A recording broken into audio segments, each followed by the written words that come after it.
참 예수님. 네, 오늘 마태복음의 내용이 나오는데 눈먼 사람 둘이 예수님에게 다가오는, 그리고 예수님에게 다가오면서 눈먼이들이 다시 보게 되는 복음의 내용이 나오고 있습니다. 이 복음 내용을 단순히 이렇게 쭉 읽어보면 굉장히 단순하게 받아들여지기 쉬운데, 예수님에게 눈먼이들이 다가왔고 그리고 예수님은 그들을 치유해 주시는, 근데 이 단순한 모습 안에 우리가 한번 좀 이렇게 상상을 해봤으면 좋겠어요. 눈먼이들이라고 하는 이 두 사람이 다윗의 자손이시여 저희에게 자비를 베풀어 주십시오 하고 어떻게 얘기를 했다고 했죠? 외쳤다라고 이야기를 합니다. 여러분들이라면 외칠 수 있을까를 한번 생각해 보시면 좋겠어요. 아마 여기 계신 분들 중에 대부분이 다 외칠 것 같긴 한데, 제가 아는 청년 중에 한 명이 그때가 무슨 뭐 중요한 약속이 있었나 봐요. 그래서 서울에 유명하다고 하는 이 미용실에, 이거 뭐죠, 이렇게 얼굴 메이크업도 해주고 헤어도 막 해주고 하는 연예인들 가는 그런 미용실에 이제 가게 되었는데, 가서 이제 그 디자이너분이 뭐 어떻게 해드릴까요? 뭐 이렇게 저렇게 막 얘기하고 막 이렇게 저렇게 이제 머리를 하고 있었어요. 근데 갑자기 이 청년이, 말이 굉장히 많은 청년이었는데, 디자이너하고 막 이러쿵저러쿵 얘기를 막 하다가 갑자기 말이 싹 사라졌어요. 그래서 디자이너분이 왜 그러세요? 질문을 던졌죠. 그랬더니 그 청년이 어떤 반응을 보였느냐, 이러더라는 거예요. 조용히 하라고, 말 걸지 말라고. 그래서 뭐지? 하고서 조금 시간이 지나고 나서 그 청년이 디자이너에게 이렇게 얘기를 했다고 합니다. 저기 신혜성이 누군지 아세요? 옛날에 그 신화라고 하는 그 아이돌 그룹에 남자 연예인이 있는데, 가수가 있는데, 그 남자 가수가 그 미용실에 온 거예요. 근데 이 청년이 이 신화의 팬클럽 이름이 신화창조거든요. 그 신화창조의 멤버였던 거예요. 가장 좋아하는 사람이 누구였겠어요? 신혜성이었던 거죠. 그래서 지나가는데 내가 가장 좋아하는 연예인이 바로 내 뒤로 지나감에도 불구하고 움직일 수가 없었대요. 숨도 쉬지 못하고 눈도 돌리지 못하고, 신혜성인 것을 딱 확인하는 순간에 그냥 정면만 응시하고 몸에 힘이 이렇게 딱 들어간 상태로 가만히 있었다고 이야기를 합니다. 여러분이라면 어떻게 하셨겠어요? 당장에 박차고 일어나서 저기요, 잠깐만요, 저 신화창조 몇 기인데요, 이러면서 가서 사인도 받고 악수도 하고 그러셨겠죠? 근데 이 청년은 그 당시에 나이가 20대 초반인가 중반인가 그랬을 거고, 그 정도의 용기는 없었다고 합니다. 그래서 가장 좋아하는 그 연예인을 그냥 지나가는 것만 한번 보고 몸이 경직돼서 아무것도 하지 못한 채로 그 기회를 날렸다고 이야기를 해요. 반대로 제가 지구사제 모임에 가면 우리 지구에 좀 유명하신 신부님이 계시잖아요. 누군지 아세요? 우리 가톨릭계에서 두 번째로 구독자가 많으신 최황진 신부님이 우리 화성지구에 계시거든요. 지구 모임에 가면 이제 최황진 신부님도 같이 오시는 거죠. 모임에 딱 가면 이제 식사를 하려고 성당에서 먹을 때도 있지만 외부로 나갈 때도 있어요. 식당으로.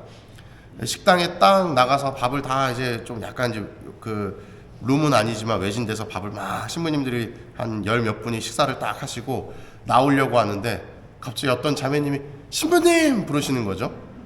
그 10명이 되는 신부님들이 다 난가? 누가 나를 불렀지? 하고 다 딱 쳐다보시는 거예요. 근데 그 중에서 그 자매님은 그 많은 신부님 중에 누구밖에 안 보였을까요?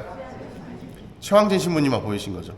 우리 신부님 그러면서 막 오셔가지고 손을 잡고 막 제가 언제 때부터 무슨 영상을 봤고 어쩌고 저쩌고 막 얘기를 하시는 거예요. 그러면서 저희는 지나가면서 무슨 생각을 했을까요?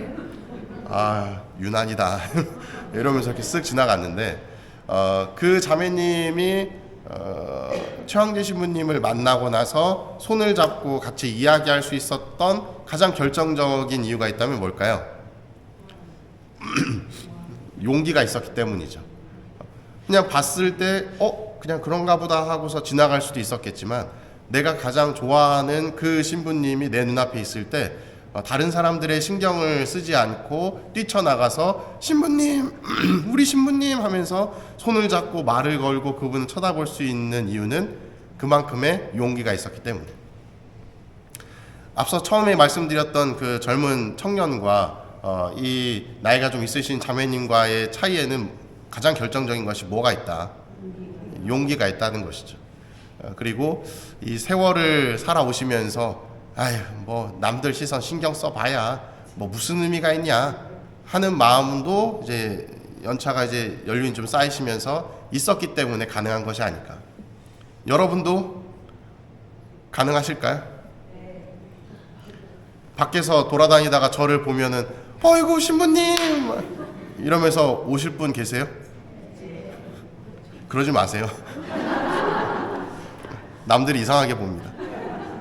제가 사복 입고 막 돌아다니는데 갑자기 막 아이고 신부님 이러면서 막 소리를 지르면서 와가지고 막 인사하고 손잡고 그러면 지나가는 사람들이 무슨 생각을 할까요? 갑자기 나이 있는 분이 이 젊은 남성한테 막 고개를 막 숙이고 막 좋다고 막 손잡고 이러면 서로 난감해지니까 네, 적당히. 그래서 오늘 복음으로 좀 넘어오면, 이 눈먼 사람이 예수님에게 다가갔을 때의 그 모습이 마치 이런 부분인 겁니다. 그냥 단순히 뭐 다윗의 자손이시여 저희에게 자비를 베풀어 주십시오, 저희 좀 봐주세요 하면서 이렇게 그냥 외쳤던 것이 아니라 예수님 저희 좀 봐주세요 하면서 외쳤던 거예요. 그 외침에는 무엇이 있었다? 용기가 있었다는 거예요. 그 용기가 있었기 때문에 예수님께서는 그들을 바라보시고 그들과 함께 하시면서 그들의 이 먼 눈을 치유해 주시는 모습을 보여주시는 것이죠. 우리도 예수님에게 다가갈 때 필요한 부분이 바로 이런 부분이 아닌가 생각이 듭니다. 많은 경우에 우리 신앙인들은 소극적인 신앙생활을 해요. 우리가 흔히 많이 비교하는 개신교회에 있는 신자분들과 우리와 가장 큰 차이점이 뭔가요? 우리는 개신교는 야 아멘 믿습니까? 믿습니다. 주여 이러는 것과 우리는 아멘. 어쩌면 마음은 똑같을지 모르지만 예수님을 대하는 그 근원적인 차이점이 바로 그 부분이 있는 것이 아닌가. 다가가려고 하는 이 적극적인 용기가 그 분들과 우리와 좀 큰 차이가 있지 않나 하는 생각을 해봅니다. 우리가 가진 것이 훨씬 더 많습니다. 그리고 우리가 더 성장할 수 있는 이런 자원들이, 신앙적 유산들이 더 많아요. 그럼에도 불구하고 우리가 뜨겁지 않은 이유가 있다면 바로 이 용기가 부족한 것이 아닌가 하는 생각이 듭니다. 신앙생활을 하면서 물론 소극적인 신앙생활도 나쁜 것은 아니지만 때로는 조금은 과하다 싶은 적극적인 신앙의 참여도 필요하지 않나 하는 생각을 해봅니다. 그래야만 그저 예수님 옆에서 눈먼이로 머물러 있는 것으로 끝나는 삶이 아니라 예수님과 함께하면서 눈먼 것이 다시 치유되는 기적까지도 경험할 수 있는 그런 신앙생활이 될 수 있지 않나. 여러분들이 지내는 신앙생활, 이 대림 시기를 보내는 이 시기에 무언가 하나를 얻을 수 있는, 또 그리고 그 얻음을 통해서 기뻐할 수 있는 그런 시기가 되셨으면 좋겠습니다. 사랑합니다.